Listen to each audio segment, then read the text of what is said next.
What is going on, my fellow PGA DFS grinders? Brian Berryman back with you again this week to break down the final event of the PGA Tour regular season, the Wyndham Championship.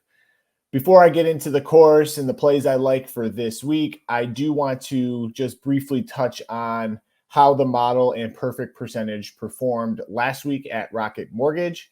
I think this is an important part of my weekly process and something that you guys should add into yours.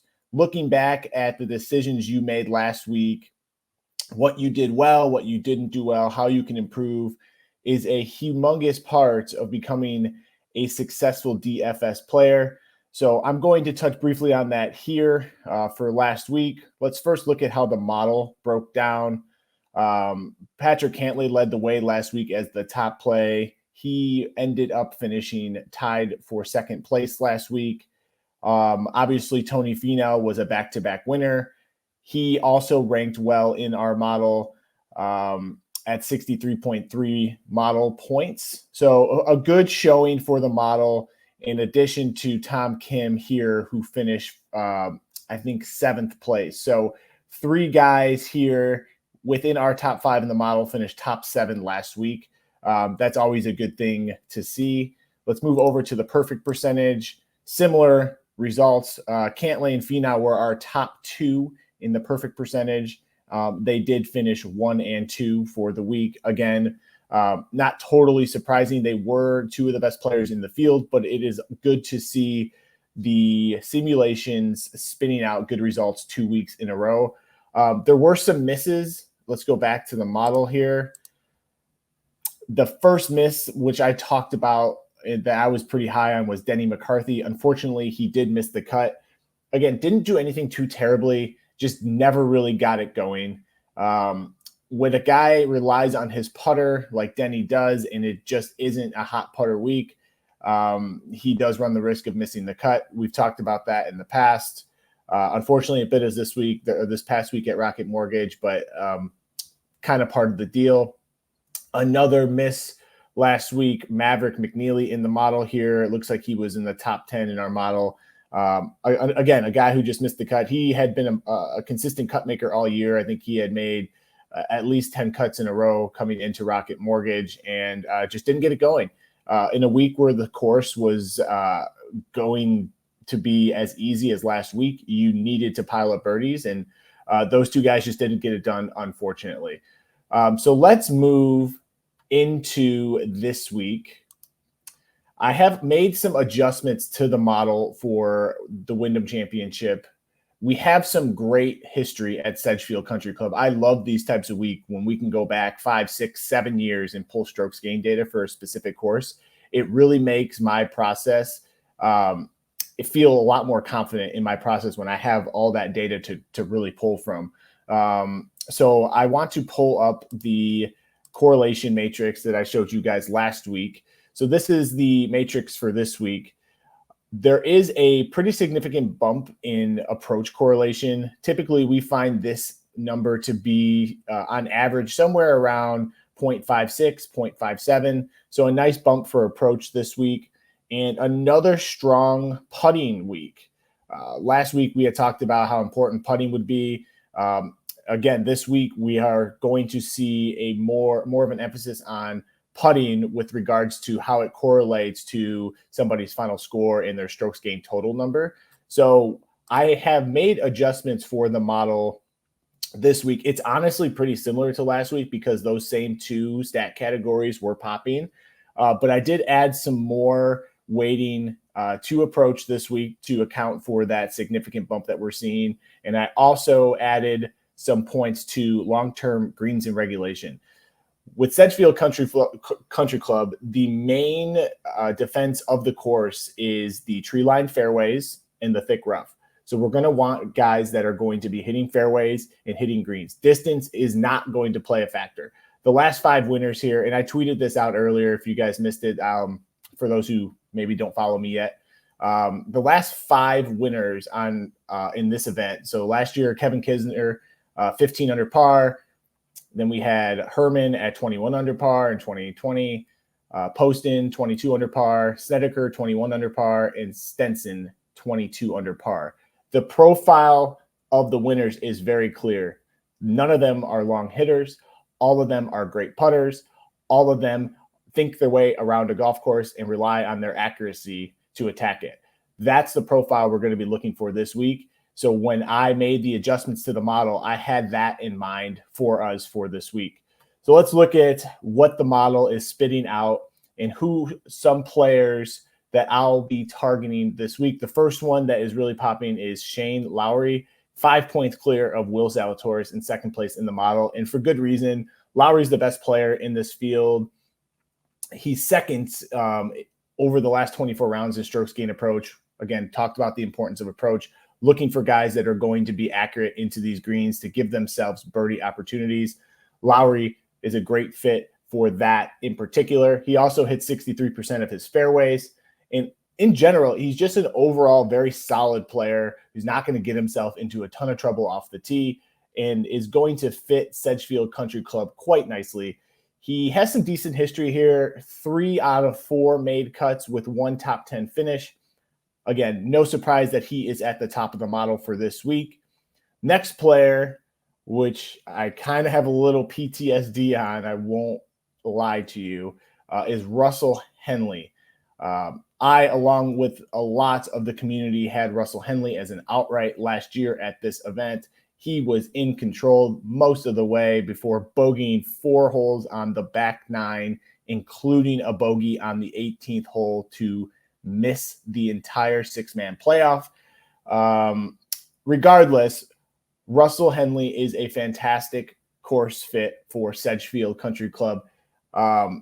He is coming off a 10th place finish last week at Rocket Mortgage, where he made a ton of birdies. He's checking all the boxes that we look for here. Accurate driver of the golf ball, great approach player, and he has excellent history at this event with back-to-back top 10 finishes the last 2 years. He's everything you want in a player at this course. The price tag is a little high, but that is baked in with his excellent course history.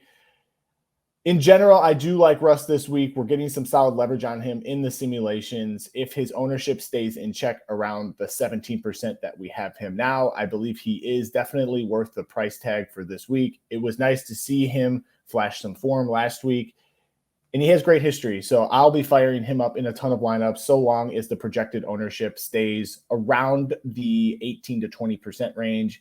He starts to get a little bit higher, I might start to think twice about that. Next guy that I really like this week is Mark Hubbard. He did miss the cut last week, which should actually help us keep the ownership in check. His price tag is very attractive for a player with this ownership. He is a pure ball striker, hits a ton of fairways. He's 5th in the last 24 rounds in strokes gained on approach.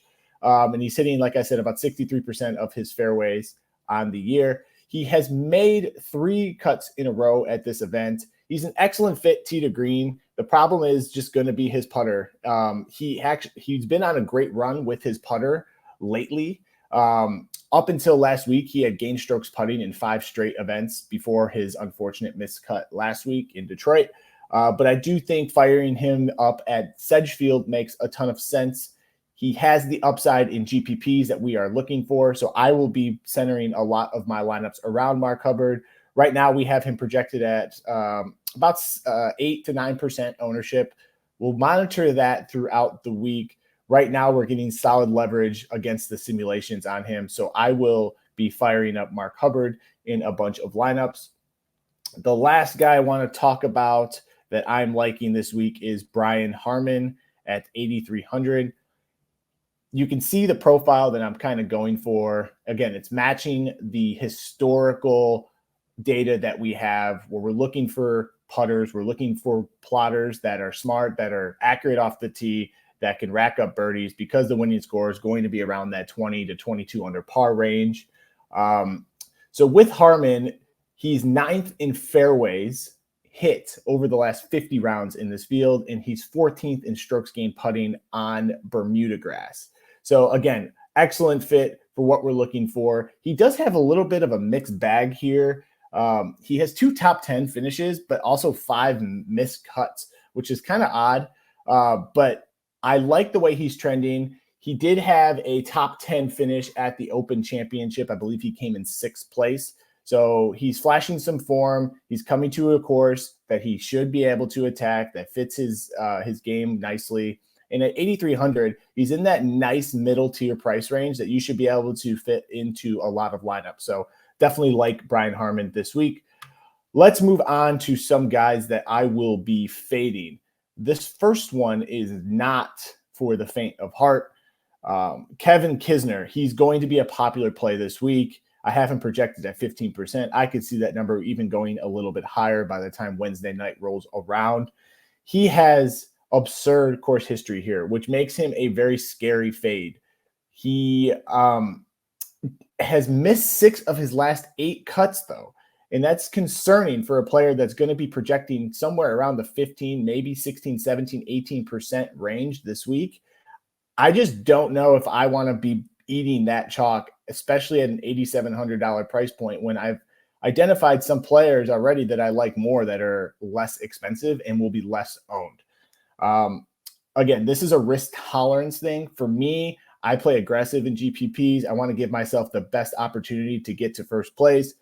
And if you're paying chalk on a guy like Kevin Kisner, who historically has pretty limited upside in most events that he plays, I just don't think this is going to be a plus EV play for us in the long term. Our simulations tend to agree with me. We have him in the perfect lineup about 11.6% of the time. So if that ownership number continues to creep up, I will definitely not be playing Kisner this week. He ranks 113th in strokes gain approach over the last 24 rounds. Again, approach is going to be important like it is every week, but this week in particular, as we saw by the correlation matrix. So I'll be fading, but totally up to you how you want to handle Kisner. I won't blame anybody who wants to play him given how strong his course history is. It just won't be for me this week. The next guy that I will be fading is another higher priced player. Where did he go? Here he is. Tyrrell Hatton. It's interesting because typically when I think of Hatton, I think, great iron player, great approach player, which he is. But he's been struggling lately. He's 66 in this field in strokes gain approach over the last 24 tracked rounds. That's not where we want to be investing in Tyrrell Hatton, especially at a $9,400 price point. He did have some pretty good finishes over in Scotland, finished 11th at the Open and also had a top 25 finish, I believe, at the Scottish Open. But he fits links golf very well. This is not links golf. This is tree line fairways. This is thick rough. This is not going to be in any way, shape, or form related to the courses that he was playing over in Scotland. So a little bit different setup. He has he's only played this event one time. I think that's a little bit of a red flag considering how long he has been on the tour. I know he doesn't play a ton of events, but he only played it once back in 2016, and he did miss the cut in that event. So for me, for a guy like Hatton who doesn't hit a ton of fairways, he's 56% on the year in fairways. I think there's just better fits, especially, again, at this price point. I won't blame you if you go here, but for me this week, I will be passing on Tyrrell Hatton. 2 guys that I want to talk about that will be low-owned GPP flyers that I think could have the upside to get it done this week at low ownership and a low price point. First one is Aaron Rai. He has had some mixed success on tour this year. But the thing I love about Rai is he hits a ton of fairways, nearly 70%. I think 68% of fairways on the year. And he has shown that he can get hot with the irons. He gained 7.2 strokes on approach at RBC Canadian and 3.1 at Travelers in back-to-back weeks. So for a guy who hits a ton of fairways, who we know can get hot with the irons and can make birdies, at 7,200, if he's going to be around 5 or 6% owned this week, I'm going to be definitely giving Rai a shot at the bottom portion of my lineups to hopefully capture some upside at low ownership. The last guy before I let you guys go here is CT Pan. Where is he? Well, we'll talk. I'll search for him here so we can pull up his stats. But so CT Pan's made in 4 starts in this event. He's made all 4 cuts, including a second place finish in 2018. So he's a great fit for what the course is going to demand. 64% of his fairways, 19th in strokes gained approach over the last 50 rounds, and 30th in birdie or better percentage over the last 50 rounds. Again, 4% ownership, $7,400 price tag, has the upside as referenced by his second place finish in 2018, and is an excellent course fit. When we're talking about guys that are hitting fairways, that can get hot with irons, that can make a lot of birdies, CT Pan at that low price point, low ownership is going to be someone that I will be putting into my lineups this week. That will do it, guys. I appreciate you tuning in again for the breakdown of the Wyndham Championship. If you don't follow me on Twitter, I'd appreciate a follow over there. I tweet out a bunch of information every week with regards to the course, with regards to the field. My Twitter handle is at 13ERRYMAN. It's just at Berryman, but instead of the B, it's the 13. Shoot me a follow there. Shoot me a DM if you have any questions, or if I could help you in any way, or if there's something that you'd like to see added to these videos. Would love to hear back from you guys. Also, throw a comment in the YouTube comment section below here. I'll be checking those regularly. And some of you have requested a couple collabs. I have those in the works. Hopefully within the coming couple weeks, maybe by East Lake, we will have a collaboration for you guys where I can bring on a guest onto the show here. But good luck this week. I hope that all your screens are green for the week, and I see you guys at the top of the leaderboards. Good luck, and we'll see you next week.